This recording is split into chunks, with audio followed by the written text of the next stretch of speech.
HSC 26 ব্যাচের মধ্যে তোমাদের যাদের একদমই পড়া হয়নি, কোন দিকে পড়বো কী পড়বো একদমই কুল কিনারা পাচ্ছ না, তাদের জন্য ভাইয়া একটা 90 দিনের চ্যালেঞ্জ দিব এবং ভাইয়া গ্যারান্টি দিয়ে বলতে পারি এই 90 দিন যদি তুমি সুন্দর করে ভালোভাবে পড়তে পারো, তুমি কামব্যাক করবা, জিপিএ 5 পাবা, সেটা গোল্ডেন।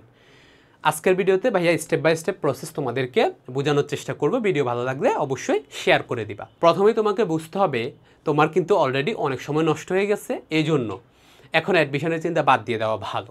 স্পেশালি যাদের পড়াশোনা একদমই হয়নি, সিলেবাস বাকি 50%-এর বেশি, তাদের উচিত হবে প্রি মেডিকেল, মেডিকেল এই চিন্তা আপাতত অফ রাখা। এটা পরে দেখা যাবে, আগে এইচএসসিটা ভালো করতে হবে। তো এই জন্যই ভাইয়া তোমাদের এইচএসসি 27 বা তোমাদেরকেও প্রথম থেকে বলেছি যে প্রথম ফার্স্ট ইয়ারে মেডিকেলের প্রিপারেশনটা নাও, সেকেন্ড ইয়ারে এটা অফ রাখো। এখন হাতে খুব অল্প সময়, কয়েকদিন পর টেস্ট, কয়েকদিন পর প্রি টেস্ট। করণীয় কি?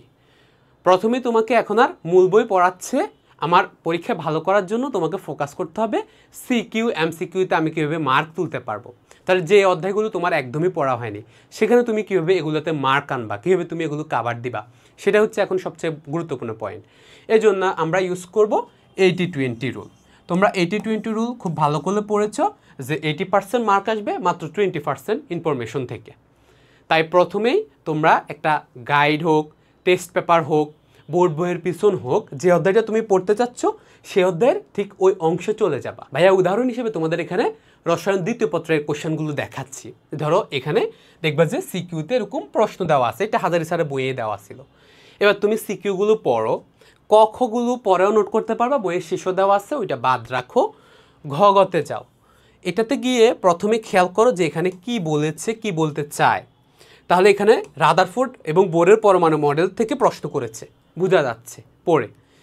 তুমি চাইলে গাইডে উত্তরও দেখতে পারো না বুঝতে পারলে। দ্বিতীয়ত একই ম্যাথ দিয়েছে, এটা হচ্ছে আমাদের রিডবার্গ সমীকরণের ম্যাথ। সো রিডবার্গ সমীকরণ থেকে এই ম্যাথটা দিয়েছে। সেকেন্ডটাতে দেখো আবারও রাদারফোর্ড বোরের পরমাণু মডেল। এরপরেরটাতে দেখো যে আবারও রাদারফোর্ড বোর্ডের পরমাণু মডেল এবং এখান থেকে ম্যাথ, রিডবার্গ সমীকরণের ম্যাথ। যারা পড়েছো তারা জানো, না জানলে গাইড দেখো, কোনো সমস্যা নেই। তোমাকে এখন কেউ আটকায় রাখতেছে না যে গাইড দেখতে পারবা না। একইভাবে আবারও রাদারফোর্ড বোর্ডের পরমাণু মডেল, আবারও একই প্রশ্ন না? তো তুমি কি এগুলো বারবার প্রত্যেকটা পড়বা বোকার মতো? না, তুমি জাস্ট একটা মাস্টার সলিউশন শিখবা। যে নিয়ম তুমি একবার পড়বা সেটাকে তুমি আবার পড়বা না।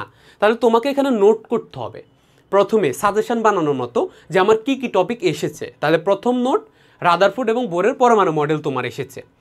দ্বিতীয়টা আমাদের রিডবার্গ সমীকরণজনিত ম্যাথ, বোরের পরমাণু মডেল থেকে বর্ণালীর ম্যাথ যেগুলো, সেগুলো এসেছে। একই কথা আবারও প্রত্যেকটাতে। কোয়ান্টাম সংখ্যা, এখানে একটা ঘটে আসছে যে কোয়ান্টাম সংখ্যার যে ম্যাথটা, কোয়ান্টাম সংখ্যা ব্যাখ্যা করার, সেটা এসেছে। এটাই এই কয়েকটাই এই জায়গায় একই জিনিস। আবারও কোয়ান্টাম সংখ্যা, আবারও কোয়ান্টাম সংখ্যা, আবারও ইলেকট্রন বিন্যাস এবং কোয়ান্টাম সংখ্যার এই ব্যাপার। ঠিক আছে, এখন আসো এই আবারও এই যে বিভিন্ন বর্ণালীর ধরন, তোমরা লাইম্যান সিরিজ, বামার সিরিজ পড়েছো, না পড়লেও সমস্যা নেই, বর্ণালী এটা বইয়ে দেওয়া আছে। সো তুমি এভাবে প্রথমে নোট করবা যে অ্যাকচুয়ালি। এবার আসো দ্বিতীয় আরেকটা টপিক থেকে প্রশ্ন আসে, দ্রাব্যতা। একই জিনিস, দ্রাব্যতা, দুইটি পাত্র মিক্স করলে অদক্ষে পড়বে কি না, একই প্রশ্ন, আবারও একই প্রশ্ন, আবারও একই প্রশ্ন, আবারও একই প্রশ্ন, আবারও একই প্রশ্ন। তার মানে বোঝা যাচ্ছে এই দুটো টপিক হচ্ছে তিনটা টপিক মোট এখানের হট টপিক।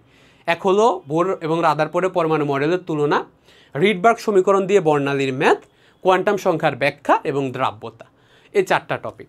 এখন তুমি চলে যাবা মূল বইটাতে। তোমার হাতে যেহেতু এখনই সময় আছে, সো তুমি একেবারে সরাসরি গাইড মুখস্থ করবা না, তুমি মূল বইটাতে গিয়ে ওইখান থেকে উত্তরগুলো এবার পড়বা। তুমি গাইডে একটা উত্তর দেখো যে এইরকম থাকলে দ্রবণ, এটা কিভাবে সমাধান করতে হয়, বইয়ে লেখা আছে, ওইটা তুমি করলা, বা ওইটা রিলেটেড জানতে হলে কেএসপি কি সেটা জানা লাগবে, এটা একটু পড়বা। তুমি শুধুমাত্র ওই টপিকগুলোই পড়বা যেগুলো এরকম হাই এন্ড, বারবার এসেছে, এবং এটাই 80% পড়াশোনা যেটা তোমাকে কাভার দিবে। ব্যাপারটাকে যদি ভাইয়া বোটানির মতো করে দেখায়, তাহলে বোটানিতে দেখো তোমার এরকম একটা জ্ঞানমূলক একটা সাজেশান হবে যে জ্ঞানমূলক আমার কি কি প্রশ্ন এসেছে। সো তুমি বইয়ে যখন যাবা শুধু এগুলো পড়বা, এর বাইরে তোমার এক্সট্রা অর্ডিনারি ইনার ডিটেলস এগুলো জানার কোনো দরকার নেই ভাইয়া, তোমার সিলেবাসটা শেষ করা আগে দরকার। তেমনিভাবে অনুধাবনমূলকে যখন যাবা দেখবা যে আবারও অনুধাবনমূলকে একই রকম প্রশ্ন আছে কতগুলো, এগুলো ভাইয়ার ব্যাচে দিয়েছি আর কি তোমাদের জন্য। সো এইটা তোমরা পড়তে পারো। এটা এখন দেখো এরপরে খুব ইন্টারেস্টিং একটা ঘটনা ঘটবে, যখন তুমি প্রয়োগোচ্যুত দক্ষতা দেখবা প্রত্যেকটা অধ্যায়ে তুমি এটা খুঁজে বের করবা এটা কিসের ভিত্তিতে কতবার এই সিকিউটা রিপিট হয়েছে, একই টপিক থেকে প্রশ্ন এসেছে সেটা অনুযায়ী। তখন দেখবা প্রয়োগোচিত দক্ষতা, ভাইরাসের বৈশিষ্ট্য, ভাইরাসের গঠন এসেছে কয়েকবার। তেমনিভাবে ব্যাকটেরিয়ার দৈহিক গঠন এসেছে কয়েকবার, ব্যাকটেরিয়ার ভূমিকা এসেছে কয়েকবার। অণুজীব অধ্যায়টা যেহেতু অনেক বড়, এখানে এরকম অনেকগুলো বেশি টপিক এসেছে অনেকবার। এখন তোমার কাজ হচ্ছে এগুলোর এক্সাক্ট উত্তর বের করা, সেটা বই থেকে হোক, তুমি সিস্টেম শিখে হোক, তুমি নিজে নিজে বানাই হোক। উত্তরটা কেমন হতে পারে সেটাও একটু ভাইয়া দেখাই দিই। দেখো আমরা এখানে ভাইরাসের বৈশিষ্ট্য, এখানে তুমি একটা রেডিমেড কি টেমপ্লেট বানাইলা, যেটা তুমি পরীক্ষায় দিবা, তোমার টেস্টে দিবা, প্রি টেস্টে দিবা, বাকি সময়ে দিবা। এই টেমপ্লেট খুব জরুরি জিনিস। সো এরকম দেখো আমরা বোটানি এবং জুলজিটা তোমাদের করে দিয়েছি, ফিজিক্স কেমিস্ট্রিটা তোমরা তোমাদের মতো করে নিও। সো ভাইরাসের জ্বর বৈশিষ্ট্য দেখো পয়েন্ট আকারে দেখা আছে, তুমি মুখস্থ করলা। ভাইরাসের জীবীয় বৈশিষ্ট্য এটা কয়েকবার আসবে, দুটো মিলে সেটা লেখা আছে। ভাইরাসের দৈহিক গঠন এটা কয়েকবার এসেছে পরীক্ষায়, তুমি ওইটা পড়লা। এবং তুমি সবসময় একটা নিয়ম শিখবে ভাইয়া, একই প্রশ্ন 5-6 বার ভাবে আসবে, স্পেশালি ম্যাথের ক্ষেত্রে, ফিজিক্সের ক্ষেত্রে, কেমিস্ট্রির ক্ষেত্রে। দেখেছো না, তুমি শুধু মাস্টার একটা প্রশ্ন শিখবে, যে একটা মূল প্রশ্ন যেটার উত্তর আমার জানলে আমি বাকিগুলো নিয়ম পেরে যাব। তোমার প্রত্যেকটা প্রশ্নে ভাই প্রশ্ন যাওয়ার দরকার নাই, প্রত্যেকটা প্রশ্নে তুমি শুধু দেখবে তুমি এইটা পারতেছো কি না। যখন তোমরা টেস্ট পেপার পড়বা, যখন তোমরা এরপরে লাইক গাইড পড়বা, তুমি এগুলো শেখার পর তখন তুমি গিয়ে দেখবা আমি ওই উত্তরটা পারতেছি কি না। যে উত্তরগুলো পারতেছো সেগুলো আর বারবার পড়ার দরকার নাই। যে প্রশ্নটা, যে সিকিউটা তুমি দেখবো যে না এইটা তো আমি পারতেছি না মনে হচ্ছে, এটা খুবই ক্রিটিক্যাল, সেটাই তুমি গিয়ে ওই নিয়মটা শিখো। তোমার এখন আর বোঝার দরকার নাই, তুমি আগে নিয়মটা শিখো, ওইটার উত্তরটা শিখো, যে ওইটাতে কি উত্তর হতে পারে সম্ভাব্য। সো ওইরকম একটা উত্তর তুমি আগে মুখস্থ করে নাও, যেটা তোমাকে সম্পূর্ণরূপে হেল্প করবে। এটা করতে পারলে ভাইয়া তোমার 90% ক্ষেত্রে সিকিউটা কমন পড়ে যাবে, খুব সহজ। সো আমাদের সিকিউর একটা দফা আমরা করে ফেললাম, এবং পাশাপাশি আমাদের মোটামুটি ওই বইটা ভালোভাবে একবার পড়া হলো, অথবা আমাদের কনফিডেন্ট গেইন হলো যে এখান থেকে একটা সিকিউ আসলে আমি অন্তত পারবো। এরপর আসো এমসিকিউ। এমসিকিউ কোত্থেকে পড়বা, কিভাবে পড়বা? এমসিকিউর জন্য তুমি এরকম বইয়ের পিছনে যে এমসিকিউগুলো আছে, তোমাদের আবুল হাসান স্যার বইয়ের পিছনে কমই আছে অন্যান্য বইয়ের পিছনে, অর্থাৎ অনুশীলনী প্রশ্ন ব্যাংক যেটা তোমাদের পড়তে বলি, ওইরকম বিভিন্ন রাইটারের অনুশীলনীর পিছনের প্রশ্নগুলো তোমাকে অবশ্যই পড়ে ফেলতে হবে।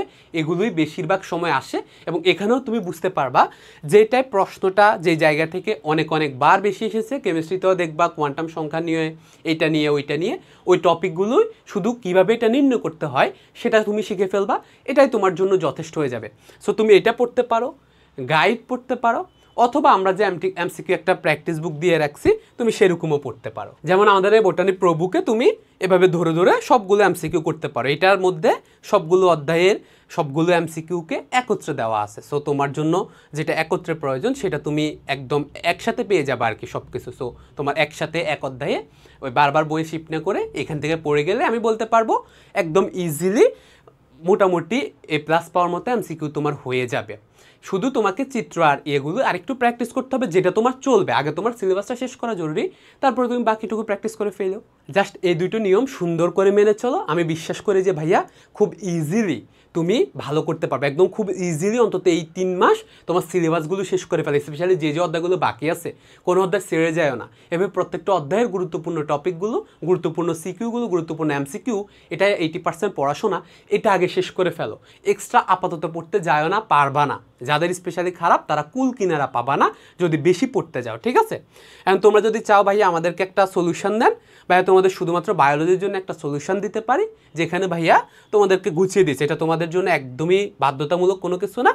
এখানে তোমরা একটা অধ্যায়ের CQ analysis, CQ solve, MCQ solve, এরকম করে তোমরা এই শর্ট সিলেবাসের এগুলো আপাতত পড়ে ফেলতে পারবা। বাকিটা ফুল সিলেবাস আমরা অ্যাড করে দিচ্ছি। সো পুরোটুকু তোমার ইজিলি কমপ্লিট হয়ে যাবে বলে ভাইয়া বিশ্বাস করি। তো যারা এখন এটা শুরু করতে চাচ্ছ তোমরা চাইলে ভাইয়ের কাছে শুধুমাত্র বায়োলজিটা পাবা, যেটাতে ভাইয়া তোমাকে সিকিউ কোনগুলো গুরুত্বপূর্ণ, আবার বইয়ে কোথা থেকে পড়তে হবে সেটা ধরে ধরে, আবার ওইটার যে উত্তরমালা কীভাবে লিখতে হবে সেটা, এবং এমসিকিউ সুন্দর, এই একদম শর্টকাট সহজ নিয়ম, ঠিক আছে? সো দুইটা অধ্যায় এখানে, বোটানি এবং জুলজি, প্রত্যেকটা অধ্যায় 1000 টাকা করে। তুমি ফুল কোর্স, ফুল সিলেবাস পাবা মাত্র 1950 টাকায়। তোমাদের যারা ইচ্ছুক তারা ভর্তি হতে পারো, বাধ্যতামূলক কোনো কিছুই না। এখানে ভর্তি হলে ভাইয়া তোমাকে রিসোর্সগুলো প্রোভাইড করে দেবো। নয়তো তুমি নিজে নিজেও এগুলো বানায় নিজে নিজেও পড়তে পারো, নিজে নিজেও চেষ্টা করতে পারো, কোনো সমস্যা নেই। একটা হচ্ছে সলিউশন করে দেওয়া, আরেকটা হলো নিজে করা। এখানে সুবিধা হলো তুমি চাইলে এখানে এক্সাম দিতে পারবা, প্র্যাকটিস করতে পারবা, সিকিউর কি একটা ফিডব্যাক পাবা, এতটুকুই, ঠিক আছে? সো ভালো সুস্থ থাকো, এবং যেভাবে বলতেছি এভাবে সুন্দর করে মেনে চলো, ইনশাল্লাহ দেখবা 60 দিনের মধ্যে তুমি সব কিছু কাভার করে একটা লাইনে চলে আসবা। আস্তে আস্তে তোমার 3 মাসের মধ্যে দেখবা কনফিডেন্স বিল্ড আপ হবে, সিলেবাস শেষ হবে, তুমি আত্মবিশ্বাসী হয়ে সামনে যে পরীক্ষা এটাতে ভালো করতে পারবে।